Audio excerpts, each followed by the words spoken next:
এক দীর্ঘ যাত্রার পর এক ব্যবসায়ী বা বণিক ক্লান্ত হয়ে একটি গাছের নিচে বিশ্রাম নিতে বসল।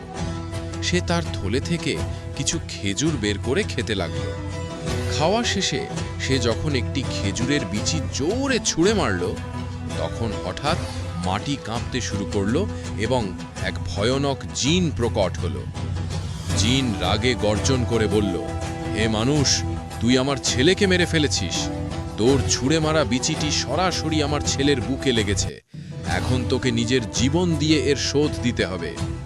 ব্যবসায়ী ভয়ে কাঁপতে কাঁপতে ক্ষমা চাইল এবং দয়া ভিক্ষা করল, কিন্তু জিনের রাগ কমল না। অবশেষে ব্যবসায়ী সবিনয়ে অনুরোধ করল, আমাকে শুধু 1 বছরের মোহলাত দিন, যাতে আমি আমার সব ঋণ পরিশোধ করতে পারি এবং পরিবারের কাছ থেকে বিদায় নিতে পারি। আমি কথা দিচ্ছি, ঠিক 1 বছর পর এই গাছের নিচেই ফিরে আসব। তখন আপনি চাইলে আমার প্রাণ নিতে পারেন। জিন কিছুক্ষণ ভেবে বলল, ঠিক আছে, 1 বছর, কিন্তু যদি কথা না রাখিস তবে শুধু তোকে নয়, তোর পুরো বংশকে ধ্বংস করে দেব। এরপর জিন অদৃশ্য হয়ে গেল।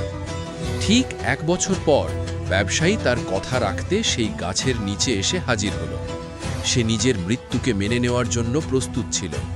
ঠিক সেই সময় দূর থেকে 2 পাশে 2টি কালো রঙের কুকুর সহ এক দরবেশকে আসতে দেখা গেল।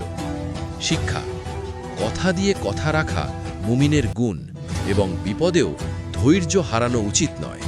আল্লাহকে ভালোবাসেন? তাহলে like, share, comment, follow, subscribe করুন।